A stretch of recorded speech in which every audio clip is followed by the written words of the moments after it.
Hi friends, ಎಲ್ಲರಿಗೂ ನಮಸ್ಕಾರ. ಇವತ್ತು ಅರಶಿನ ಎಲೆಯ ಕಡುಬು ಹೇಗೆ ಮಾಡೋದು ಅಂತ ತೋರಿಸ್ತೇನೆ. ಇದಕ್ಕೆ ನಾವು ಪತ್ತೋಳಿ ಅಂತ ಹೇಳ್ತೇವೆ. ಮೊದಲಿಗೆ ಅಕ್ಕಿಯನ್ನು ನೆನೆಸಿಡಬೇಕು.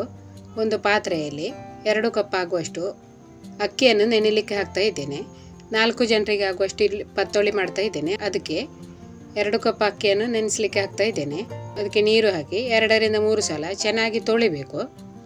ಆಮೇಲೆ ಅದನ್ನು ನೆನೆಸಿಡಬೇಕು. ಈಗ ನಾನು ಚೆನ್ನಾಗಿ ತೊಳೆದು ತಂದಿದ್ದೇನೆ. ಈಗ ವಾಪಸ್ ನೀರು ಹಾಕಿ ಇದನ್ನೀಗ ನೆನೆಯಲಿಕ್ಕೆ ಬಿಡ್ತಾ ಇದ್ದೇನೆ. 3 ರಿಂದ 4 ಗಂಟೆ ನೆನೆಸಿದ್ರು ಸಾಕಾಗ್ತದೆ ನೋಡಿ. 4 ಗಂಟೆ ಆದಮೇಲೆ ಈಗ ಇದನ್ನು ಮಿಕ್ಸಿ ಜಾರಲ್ಲಿ ಹಾಕ್ಕೊಂಡಿದ್ದೇನೆ. ಹಾಗೆ ಅದಕ್ಕೆ ಸ್ವಲ್ಪ ಅವಲಕ್ಕಿ ಕೂಡ ಹಾಕ್ಕೊಳ್ತಾ ಇದ್ದೇನೆ. 1/2 ಕಪ್ ಆಗುವಷ್ಟು ಪೇಪರ್ ಅವಲಕ್ಕಿಯನ್ನು ತೊಳೆದು ಹಾಕ್ಕೊಳ್ತಾ ಇದ್ದೇನೆ. ಅವಲಕ್ಕಿ ಹಾಕದೆ ನೀವು ಮಾಡ್ಕೊಳ್ಬೋದು. ಅವಲಕ್ಕಿ ಹಾಕದಿದ್ದರೆ ಸ್ವಲ್ಪ ತೆಂಗಿನ ತುರಿ ಕೂಡ ಹಾಕ್ಕೊಂಡು ರುಬ್ಬಬೇಕು. ಹಾಗಿದ್ರೆ ಪತ್ತೋಳಿ ಮೆತ್ತಗಾಗಿ ಆಗ್ತದೆ. ಇದಕ್ಕೆ ನಾವು ರುಚಿಗೆ ಒಂದು ಸ್ವಲ್ಪ ಬೆಲ್ಲವನ್ನು ಕೂಡ ಹಾಕ್ಕೊಳ್ಬೇಕು. 2 ಚಮಚ ಆಗುವಷ್ಟು ಬೆಲ್ಲದ ಪುಡಿ ಹಾಕಿದ್ದೇನೆ. ಹಾಗೆ ರುಚಿಗೆ ತಕ್ಕಷ್ಟು ಉಪ್ಪನ್ನು ಹಾಕ್ಕೊಂಡು ನೀರು ಹಾಕ್ಕೊಂಡು ಇದನ್ನು ರುಬ್ಬಬೇಕು.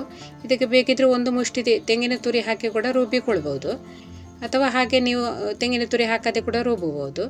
ಈಗ ನೀರು ಹಾಕಿ ರುಬ್ಬಿ ತಂದಿದ್ದೇನೆ. ಹಿಟ್ಟು ಈ ಥರ ರುಬ್ಬಿದ್ದೇನೆ ನೋಡಿ. ಈಗ ಇದನ್ನೊಂದು ಪಾತ್ರೆಯಲ್ಲಿ ತೆಗಿಬೇಕು. ಈಗ ಮಿಕ್ಸಿ ಜಾರಲ್ಲಿ ಕೂಡ ಸ್ವಲ್ಪ ನೀರು ಹಾಕಿ ಸೇರಿಸಿಕೊಂಡಿದ್ದೇನೆ. ಈಗ ಇದನ್ನು ಚೆನ್ನಾಗಿ ಮಿಕ್ಸ್ ಮಾಡಬೇಕು. ಹಿಟ್ಟು ನೋಡಿ ಸ್ವಲ್ಪ ತೆಳ್ಳಗೇನೆ ಮಾಡಬೇಕು, ಜಾಸ್ತಿ ಹಿಟ್ಟು ದಪ್ಪ ಮಾಡಲಿಕ್ಕಿಲ್ಲ ನೋಡಿ. ಈ ಥರ ಮಾಡಿದ್ದೇನೆ.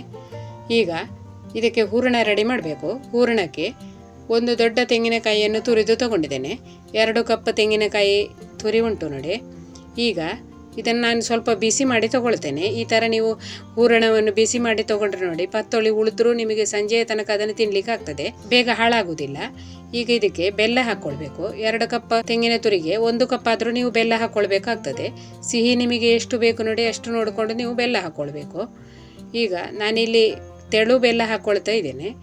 ಹಾಗಾಗಿ ಈಗ ಬೆಲ್ಲವನ್ನು ಹಾಕ್ಕೊಂಡು ಚೆನ್ನಾಗಿ ಇದನ್ನು ಮಿಕ್ಸ್ ಮಾಡಿಕೊಳ್ಬೇಕು. ಮಿಕ್ಸ್ ಮಾಡಿ ಆದಮೇಲೆ ನಾನು ಇದನ್ನು ಒಲೆ ಮೇಲೆ ಇಟ್ಟಿದ್ದೇನೆ. ಬೆಲ್ಲ ಸ್ವಲ್ಪ ಜಾಸ್ತಿ ಹಾಕ್ಕೊಳ್ಬೇಕು, ಅಂದರೆ ಸಿಹಿ ಆದರೆ ಪತ್ತೋಳಿ ಕೂಡ ತಿನ್ನಲಿಕ್ಕೆ ಚೆನ್ನಾಗಿ ಆಗ್ತದೆ ನೋಡಿ. ಈಗ ಇದಕ್ಕೆ 1 ಚಮಚ ಆಗುವಷ್ಟು ಏಲಕ್ಕಿ ಪುಡಿಯನ್ನು ಕೂಡ ಹಾಕ್ಕೊಂಡು ಚೆನ್ನಾಗಿ ಮಿಕ್ಸ್ ಮಾಡಬೇಕು.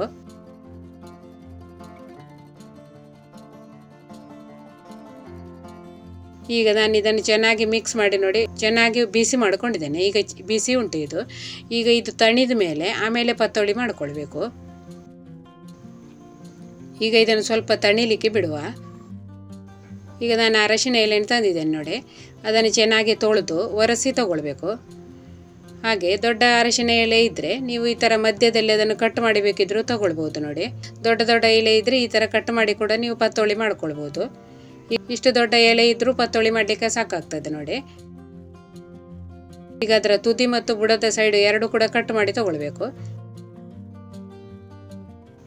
ಈಗ ಒಂದು ಪ್ಲೇಟ್ ಇಟ್ಕೊಂಡಿದ್ದೇನೆ ನೋಡಿ. ಈಗ ಒಂದು ಎಲೆಯ ಮೇಲೆ ಸ್ವಲ್ಪ ಹಿಟ್ಟನ್ನು ಹಾಕಿ ಅದನ್ನು ಈ ಥರ ಸಾರಿಸಿಕೊಂಡು ತಗೊಳ್ಬೇಕು. ಈ ಥರ ತೆಳ್ಳಗೆ ಸಾರಿಸಿಕೊಳ್ಬೇಕು. ಆಮೇಲೆ ಅದಕ್ಕೆ ಹೂರಣ ಹಾಕ್ಕೊಳ್ಬೇಕು. ಎಷ್ಟು ಹೂರಣ ಬೇಕೋ ಅಷ್ಟು ನೀವು ಹೂರಣ ತುಂಬಿಸ್ಕೊಳ್ಬೋದು. ಈಗ ಇದನ್ನು ಮಡಚಿ ತಗೊಳ್ಬೇಕು ನೋಡಿ. ಈ ಥರ ಮಡಚಬೇಕು ನೋಡಿ. ಈಗ ಎಲ್ಲ ಪತ್ತೋಳಿಯನ್ನು ಇದೇ ಥರ ಮಾಡ್ಕೊಳ್ಳೋದು.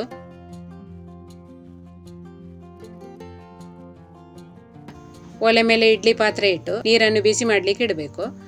ನೀರು ಬಿಸಿ ಆಗ್ತಿದ್ದ ಹಾಗೆ ಪತ್ತೋಳಿಯನ್ನು ಇಡಬೇಕು. ಆಮೇಲೆ ಮುಚ್ಚಳ ಮುಚ್ಚಿಟ್ಟು ಇದನ್ನು 20 ನಿಮಿಷ ಬೇಯಿಸಿಕೊಂಡ್ರೆ ಸಾಕು. ರುಚಿಯಾದ ಪತ್ತೋಳಿ ರೆಡಿ ಆಗ್ತದೆ.